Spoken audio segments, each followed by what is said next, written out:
Bonjour Chabousset, j'espère que tu vas bien et que tu es en pleine forme. Bienvenue dans cette 24e vidéo du Challenge Habitude. Le Challenge Habitude, c'est 30 jours, 30 vidéos pour te permettre de reprendre le contrôle sur tes journées, passer un cap dans ta vie, reprendre de bonnes habitudes pour te booster au quotidien, devenir positive, ambitieuse et accomplie comme toutes les boosteuses. Avant de commencer cette vidéo, je te propose de cliquer sur le lien ci-dessous pour t'abonner à la chaîne Boost Yourself. Active également les notifications en cliquant sur la petite cloche juste à côté. Et également, n'hésite pas à me partager en commentaire ce que tu mets en application grâce au Challenge Habitude, les bonnes habitudes que tu prends, comment tu les mets en œuvre dans ta vie. Et également, si tu as des questions, n'hésite pas. Je t'invite aussi, si tu as des questions plus personnelles à me poser, à utiliser mon adresse directe, donc contact@boost,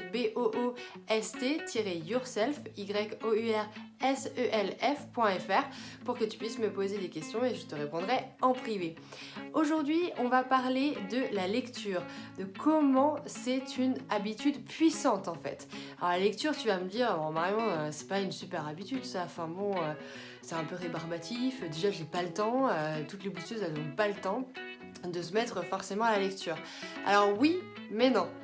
Oui, effectivement, ça peut être un peu rébarbatif parfois, mais tu vas pas me faire croire qu'il n'y a pas une lecture qui pourrait te faire plaisir d'avoir dans ton quotidien, une bonne chose qui va te permettre d'avoir dans ton quotidien un petit peu de place, un sujet d'intérêt, un domaine qui te fait vibrer et que tu pourrais lire régulièrement. Ça, j'y crois pas un seul instant. Deux, si t'as pas le temps, peut-être que tu peux trouver quand même d'autres moyens. Si c'est pas la lecture, ça peut être aussi des audios. Tu as souvent des livres audio pour pouvoir continuer de lire sans finalement lire. Et ça, tu peux l'utiliser sur tous tes temps morts, sur tes temps de trajet quand tu vas au travail, sur tes moments où tu vas faire le ménage, où tu vas préparer à manger. Et bien au lieu d'avoir la télé allumée, tu peux tout simplement avoir une lecture en audio, une écoute super productive. Et après, oui, tu n'as pas le temps, mais en fait, c'est un moment super privilégié pour toi. C'est un moment où tu vas pouvoir avoir des nouvelles idées, t'ouvrir vers un nouveau monde, par exemple, vers un nouvel environnement. Et ça, c'est essentiel aussi, parce qu'on a parlé ces dernières vidéos de la saisie des opportunités. On a échangé aussi sur les premières fois. Mais à chaque fois que tu lis un nouveau livre ou que tu lis des nouveaux articles et tout ça, et ben, tu te plonges dans des histoires d'autres personnes, tu te plonges dans des aventures d'autres personnes, tu te plonges dans d'autres centres d'intérêt et en fait ça va te permettre d'être créatif, ça va te permettre d'être ouverte sur le monde et ça c'est super important comme habitude à prendre parce que ça va te permettre d'avoir autant d'accès à d'autres vies, autant d'accès à plein de bonnes choses que tu pourrais insérer dans ta vie et qui pourraient te donner d'autres idées, d'autres sources d'inspiration et du coup te permettre de progresser, de découvrir de nouvelles choses et du coup toujours de t'améliorer. Et ça aussi c'est essentiel pour t'aider à passer un nouveau cap dans ta vie. Si tu restes dans ta vie avec les mêmes centres d'intérêt, avec les mêmes idées, avec le cercle d'amis, le même cercle de connaissances, eh bien tu ne vas pas progresser et tu ne vas pas pouvoir passer ta vie au niveau supérieur. En fait, quand tu élèves ton état d'esprit, eh bien tu vas devoir aussi actualiser tes connaissances, lire, écouter, partager avec des gens, pour faire des rencontres, échanger et ça, tout ça, eh bien il faut que tu lui fasses de la place à tout ça. Et donc du coup, la lecture, c'est essentiel. Je te demande pas de lire des livres et des livres par mois, non, c'est pas le cas. Par contre, tu as des super outils aujourd'hui, comme encore une fois les audios, les livres audio, ou alors même lire quelques moments à quelques moments privilégiés dans ta journée. Et ça, c'est super important de garder cette habitude dans ta vie. Donc je t'ai partagé comment, maintenant je te dis quand.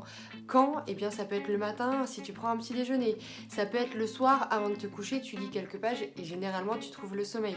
C'est pas forcément très long mais en fait ça t'oriente vers de nouvelles idées, ça te permet de sortir de ton quotidien et ça te permet aussi de trouver des bons référentiels, des bonnes idées, des choses qui vont te permettre de penser à autre chose, de t'ouvrir sur d'autres horizons et ça peut aussi te donner encore une fois plein de sources d'inspiration pour tes projets à venir, pour des sources de motivation, de volonté, et ça c'est super important aussi.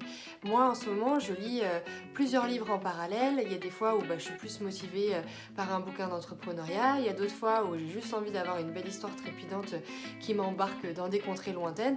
Ça c'est à moi de choisir le jour où, voilà, selon l'humeur du jour, quel livre j'ai envie de lire. Mais je lis tous les jours, et pourtant on est tous occupés, tous autant que les unes que les autres. On a plein de choses à faire dans la journée, on est des femmes productives parce qu'on a envie d'être accomplies. Donc ça c'est super important pour toi de le mesurer et de savoir que oui, peut-être que tu pourras pas lire des bouquins et des bouquins entiers. Par contre, sache que les plus grands PDG du monde lisent en moyenne 20 livres par an. Et toi, t'es à combien de livres par an? Voilà, donc je te laisse sur ces petites réflexions. Je t'invite vraiment à insérer dans ta vie cette nouvelle habitude si c'est pas déjà le cas, parce que je te garantis que ça peut t'aider à progresser. Et puis si tu as besoin de conseils pour que je te partage des livres qu'il faut absolument avoir lus pour être positive, épanouie, accomplie et ambitieuse, n'hésite pas, parce que j'en ai plein à te proposer. Écoute, je te souhaite une belle journée, je te dis à très bientôt dans la prochaine vidéo, et d'ici là, booste-toi bien!